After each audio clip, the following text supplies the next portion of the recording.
प्रिय विद्यार्थियों, online class में आपका एक बार फिर हार्दिक स्वागत है। इस वीडियो में मैं आपके साथ संगमकालीन जो आर्थिक स्थिति है और धार्मिक स्थिति है, उन दोनों पर विचार करूंगा। सबसे पहले हम बात करते हैं संगमकालीन आर्थिक जीवन। जैसा कि आप जानते हैं, किसी भी देश और समाज के जीवन यापन के लिए आर्थिक गतिविधियां अत्यंत महत्वपूर्ण स्थान रखती हैं।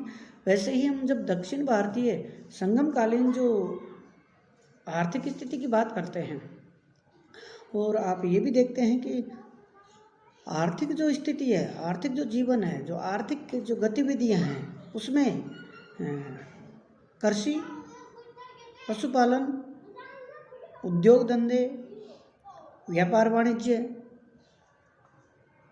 प्रमुख स्थान रखते हैं। तो जब हम संगमकालीन आर्थिक स्थिति की बात करते हैं तो कृषि सबसे पहले स्थान पर हम बात करते हैं। कृषि तो संगमकालीन दक्षिण राज्यों की आजीविका का प्रमुख साधन भी कृषि ही था। और आप जानते हैं कि प्रायद्वीपीय जो सुदूर दक्षिण जो भारत है, उसका जो भूमि है वह अत्यंत उर्वरक थी और पर्याप्त मात्रा में वहाँ फसल होती थी, उत्पादन होता था। भूमि अत्यंत उर्वरक थी, उपजाऊ थी। कृषक जो थे, किसान जो वर्ग था, उसको दो भागों में बांटा जाता है। दो प्रकार के कृषक थे, किसान थे। पहला था जो कृषकों को मोटे तौर से हम एक वल्लाल वर्ग, जो किसान वर्ग को ही वल्लाल कहा गया था, लेकिन उनके भी दो भाग थे। पहला वो किसान, वो कृषक जो धनी थे, समृद्ध थे और जिनके पास अपनी भूमि थी, और उनको वेलारस कहा गया था। और उनके पास काफ़ी भूमि होती थी, जमीन थी, उपजाऊ थी, और वो स्वयं उस पर कृषि नहीं करते थे, खेती नहीं करते थे, बल्कि मजदूरों से, श्रमिकों से उस पर कृषि खेती करवाते थे। और भूमि का अधिकांश भाग भी इनके ही अधिकार में था। ये लोग स्वयं कृषि नहीं करके सेवकों से, श्रमिकों से कृषि करवाते थे। सेना या प्रशासकीय कार्यों के लिए सामान्यतः इसी वर्ग के लोगों को नियुक्त किया जाता था। दूसरा वर्ग था जो किसानों का वर्ग था, कृषकों का, वो था विपन्न कृषक अर्थात मजदूर कृषक वर्ग। इस वर्ग के लोगों के पास अपनी स्वयं की कोई जमीन यानी भूमि नहीं होती थी, बल्कि संपन्न जो वल्लाल थे, जिनकी हमने पहले अभी चर्चा की है, पहला जो वर्ग था, उन्हीं की भूमि पर, उन्हीं की जमीन पर काम करके अपना जीवन यापन करते थे।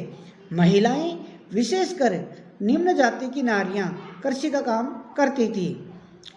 चावल, नारियल, कटहल, काली मिर्च, हल्दी, गन्ना आदि संगमकालीन पैदावार के प्रमुख स्रोत थे, प्रमुख जो उपज थी वो थे। नहरों और तालाबों के में जल की पर्याप्त व्यवस्था की जाती थी। उस पर राज्य किसानों से अतिरिक्त कर भी वसूल करता था, यानी जो सिंचाई के साधन उपलब्ध करवाता था राज्य, वो वहाँ से अतिरिक्त कर सिंचाई के रूप में लिया जाता था। कुल मिलाकर संगम काल में प्रदेश धन धान्य से परिपूर्ण था। कृषि जो स्थिति थी वो समृद्ध थी। दूसरी बात करते हैं हम पशुपालन की। तो आप देखते हैं कि विभिन्न पशुओं को भी कृषि के साथ साथ ही उनको पाला जाता था। तीसरे स्थान पर हम बात करते हैं उद्योग धंधों की। संगम काल में लगभग सभी प्रकार के घरेलू कुटीर उद्योग धंधे उन्नत अवस्था में थे, विकसित अवस्था में थे। सूती वस्त्र और रेशमी वस्त्र उद्योग काफ़ी विकसित था और उस पर काफ़ी ध्यान दिया जा चुका था, विकास कर चुका था। संगम काल को कविताओं में सूती कपड़ों के बारे में कहा गया है कि वे सांप के कैंचुल या भाप के बादल की तरह महीम होते थे, और उनकी कताई इतनी अच्छी होती थी कि धागे आंखों से दिखाई नहीं जान पड़ते थे। बुनाई का कार्य प्राय स्त्रियां करती थी। उरैयुर सूती कपड़े के व्यापार का प्रमुख केंद्र था। गन्ने से शक्कर बनाने का उद्योग भी काफ़ी विकसित अवस्था में था। ताड़ का रस तैयार करने वाला व्यवसाय, बढ़ईगिरी का व्यवसाय और रस्सी बनाने का उद्योग, अस्त्र शस्त्र निर्माण उद्योग, स्वर्णकार व्यवसाय, बढ़ईगिरी का व्यवसाय, चर्म उद्योग, नमक बनाने का उद्योग, भवन निर्माण उद्योग आदि ये सभी विकसित और समृद्ध अवस्था में थे। बात करते हैं व्यापार वाणिज्य की। संगम युग तमिल राज्यों में व्यापारिक उत्कर्ष का युग था और संगम साहित्य में तत्कालीन व्यापारिक गतिविधियों पर व्यापक रूप से प्रकाश पड़ता है। बंदरगाहों पर मस्तूलों पर झंडे लगे होते थे, व्यापारिक जहाज इकट्ठा होते थे और समुद्र में जहाज़ों का मार्ग निर्धारित करने के लिए लाइट हाउस अर्थात प्रकाश स्तंभ बनाए जाते थे।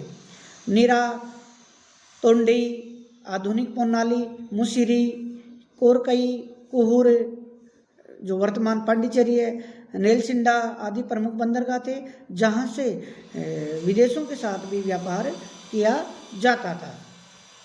इन बंदरगाहों पर यमन लोग जहाज़ों में सोना अपने देश का सामान लेकर पहुँचते थे। यहाँ की मुख्य निर्यात की जो वस्तुएं थी वो थी काली मिर्च, सूती वस्त्र, मलमल, रेशमी वस्त्र, हाथी दांत, मोती, कीमती रत्न, हीरे, नीलम, कीमती पत्थर आदि इनका निर्यात किया जाता था। मुख्य आयात की जाने वस्तुएं थी कांच का सामान, मूंगा, शराब, सोना, चांदी, तांबा, सिक्का आदि इनका आयात किया जाता था। रोमन लोगों के अतिरिक्त तमिल लोगों का मिस्र, अरब, चीन और मलय द्वीप के साथ व्यापारिक संबंध थे। संगम साहित्य में व्यापारी वर्ग को वेनिगर कहा गया है। व्यापारियों के पास प्राय 2 मंजिले भवन होते थे। नीचे की मंजिल गोदाम का काम करती थी और ऊपरी मंजिल आवास का काम करता था। यह वर्ग काफ़ी संपन्न था। पुरातात्विक साक्ष्य से पता चलता है कि तत्कालीन नगर अरिकामेडु एक प्रसिद्ध व्यापारिक केंद्र था जहाँ वस्तुओं को एकत्र कर भारत के विभिन्न भागों में भेजा जाता था। मुजीरस, पुहार, अरिकामेडु की खुदाई में रोमन सम्राट अगस्टस और रिवेरिस के मोहर वाले सोने और चांदी के सिक्के प्राप्त होते हैं। क्रेगेनोर में रोम के सम्राट अगस्टस की स्मृति का मंदिर भी बनाया गया था। अरिकामेडु की खुदाई के बाद जो अवशेष मिले उनसे पता चलता है कि रोमनों ने भारत में एक बड़ी फैक्ट्री भी स्थापित कर ली थी। पेरिपल्स का लेखक 75 ईस्वी भारत और रोमन साम्राज्य के बीच जो व्यापार हुआ उसका विवरण देता है। वह भारत में से निर्यात की जानी वस्तुओं की जो सूची है उसका भी उल्लेख करता है। इसके अलावा व्यापारी कारवां जो चलते थे, हम जब मैंने आपको पूर्वोत्तर मौर्योत्तर काल में जैसे श्रेणी व्यवस्था जो श्रेणी यानी गिल्ड श्रेणी व्यवस्था के संदर्भ में आपको बताया था कि श्रेणियों का व्यापार में महत्वपूर्ण स्थान था और जो व्यापारी काफिले चलते थे वो साहतवाह के रूप में कारवां चलते थे और ये तमिल राज्यों का आंतरिक व्यापार और बाह्य व्यापार दोनों समृद्ध थे और आंतरिक व्यापार में वस्तुओं को एक स्थान से दूसरे स्थान पर भेजा जाता था। अब बात करते हैं हम संगमकालीन जो धार्मिक स्थिति है उसकी। वैदिक धर्म का प्रभाव। संगम युग के धर्म पर वैदिक ब्राह्मण धर्म का पर्याप्त प्रभाव दिखाई देता है। उत्तर भारत के अनेक पौराणिक कहानी, आख्यान, सामाजिक प्रथाओं में अभिव्यक्त विचार संगम युग के धार्मिक जीवन के अंग बन चुके थे। तमिल राज्यों के आर्यीकरण से पहले ही विद्यमान धर्म का वैदिक धर्म के साथ इतना अधिक सम्मिश्रण हो चुका था कि इस युग में दोनों को अलग अलग करना और उनकी पहचान संभव नहीं रही, आसान नहीं रही। प्रोफेसर नीलकंठ शास्त्री का मानना है कि तमिल देश में वैदिक धर्म और आर्य सभ्यता का प्रचार प्रसार था। बहुदेववाद। संगम युग के तमिल बहुदेववादी थे। वे अनेक देवी देवताओं की पूजा उपासना किया करते थे। मुरुगन या सुब्रमण्यम उनका एक प्रमुख देवता था और तमिल कविताओं के संबंध में विविध उपाख्यानों की चर्चा मिलती है। नव युवतियों तथा महिलाओं में वह कामोन्माद तथा वासना का उत्पीड़क माना जाता था। शिव के कई रूपों की पूजा की जाती थी। दक्षिण में शिव और पांड्य राजा की पुत्री मीनाक्षी के विवाह की एक दंत कथा भी प्रचलित है। इंद्र की भी पूजा की जाती थी। उसकी आराधना के लिए प्रतिवर्ष कावेरी के तट पर मेले आयोजित किए जाते थे। कालांतर में हिंदू धर्म के अन्य देवताओं ब्रह्मा, विष्णु, बलराम, कृष्ण को भी पूजा की जाने लगी। मणिमेखले में उल्लेखित सरस्वती मंदिर के आधार पर स्पष्ट है कि वे लोग किसी न किसी रूप में सरस्वती की पूजा करते थे। वैदिक प्रभाव यज्ञादि भी किए जाते थे। यज्ञों के समय पशुओं की बलि देने की भी परंपरा थी। इस युग में कर्म का सिद्धांत भी प्रचलित था। संगमकालीन रचनाओं के आधार पर यह कहा जा सकता है कि इस युग में वैष्णव तथा शैव संप्रदाय का प्रादुर्भाव यानी उनका उदय हो चुका था। अगस्त्य, कौंडिन्य आदि ऋषियों का दक्षिण के धार्मिक जीवन पर गहरा प्रभाव था। वैदिक युग के कई यज्ञ कर्मकांडों का रूप ज्यों का त्यों बना रहा। कुछ अन्य धार्मिक कृत्यों, उपासना पद्धतियों को स्थानीय तत्वों का सम्मिश्रण और सामंजस्य करके संबंध स्थापित करके उनको जीवित रखा गया। स्त्रियों एवं पुरुष तुलसी की पूजा करते थे और सायंकाल में नियमित रूप से मंदिरों में पूजा अर्चना के लिए जाते थे। उन लोगों का पुनर्जन्म में अटूट विश्वास था और वे मानते थे कि जन्म मरण के चक्र से मुक्ति प्राप्त करने के लिए सद्कर्म, अच्छे कर्म करने चाहिए। तमिल राजाओं ने भी ब्राह्मण धर्म को पर्याप्त संरक्षण एवं प्रोत्साहन दिया। इस प्रकार अति प्राचीन काल में संगम युग की सभ्यता संस्कृति ने भारत की मिलीजुली संस्कृति का विकास करने में अपनी अहम भूमिका निभाई और योगदान दिया। तो प्रिय विद्यार्थियों, जैसा कि हमने इन वीडियो में चर्चा की है कि संगमकालीन जो सभ्यता और संस्कृति जो थी सुदूर दक्षिण में, जो तुंगभद्रा नदी से लेकर कन्याकुमारी की पहाड़ियों तक, हिंद महासागर तक का जो क्षेत्र था, पूर्वी तट से पश्चिमी तट का जो बीच का जो क्षेत्र था, संगम काल प्रारंभिक ईसा की पहली, दूसरी, तीसरी, चौथी सदियों का जो समय था, उस काल में हमने बात की संगमकालीन जो राजनीतिक स्थिति है, संगमकालीन जो साहित्य है, संगमकालीन जो कला साहित्य है, ग्रंथ हैं, उनके बारे में। इसके अलावा संगमकालीन जो राजनीतिक जो व्यवस्था थी, राजनीतिक जो स्थिति थी, उसके बारे में, जिसमें हम प्रशासनिक व्यवस्था, जिसमें स्थायित्व के, कुशल प्रशासन के सभी गुण और तत्व मौजूद थे। इसके बाद हमने बात की सामाजिक जीवन की। तो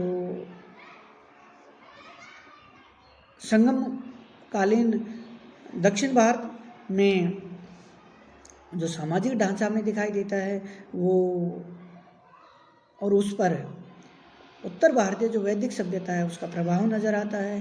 और महिलाओं में वहाँ भी महिलाओं की स्थिति अच्छी थी, लेकिन फिर भी विशेषकर विधवाओं का जीवन जो था वो दयनीय था, दुर्बल पक्ष है ये। इसके अलावा हम उनके सामाजिक जीवन में जो बात करते हैं कि एक तरह से सरल था, सहज था, स्वाभाविक था, और जिसमें सामाजिक जीवन के सभी तत्व मौजूद थे जो आवश्यक थे। इसके बाद हमने बात की आर्थिक जीवन की। तो आर्थिक जीवन में जैसा कि आप जानते हैं कि दक्षिण भारत एक आर्थिक दृष्टि से हमेशा से ही समृद्ध पूर्ण रहा है, व्यापारिक गतिविधियों का केंद्र रहा है। इसके अलावा जो वहाँ की कृषि की स्थिति की बात करते हैं, भूमि की बात करते हैं, तो वो काफ़ी विकसित और समृद्ध अवस्था में थी, क्योंकि भूमि अत्यंत उपजाऊ थी। उद्योग धंधों की बात करते हैं तो उद्योग धंधे काफ़ी विकसित अवस्था में थे, समृद्ध अवस्था में थे। जब हम उनके व्यापार की बात करते हैं तो उनका जो व्यापार था, आंतरिक व्यापार भी समृद्ध था और उनका विशेषकर जो वैदेशिक व्यापार था, बाह्य व्यापार था, वो भी समृद्ध स्थिति में था, जिनमें विदेशों के साथ उनके व्यापारिक संबंध थे। धार्मिक दृष्टि से भी हम देखते हैं तो इस समय तक आर्य सभ्यता और वैदिक धर्म, हिंदू धर्म, ब्राह्मण धर्म का वहाँ पर काफ़ी प्रभाव था और वो एक दूसरे से सम्मिश्रित हो चुके थे और उनके तत्वों को अलग करना लगभग संभव नहीं रहा। तो वो धार्मिक जीवन भी उनका वैदिक धर्म, ब्राह्मण धर्म से संबंधित था, जिसमें बहुदेववाद और जो धार्मिक क्रियाकलाप हैं, मूर्ति पूजा, मंदिर, सारे तत्व हमें दिखाई देते हैं। धन्यवाद।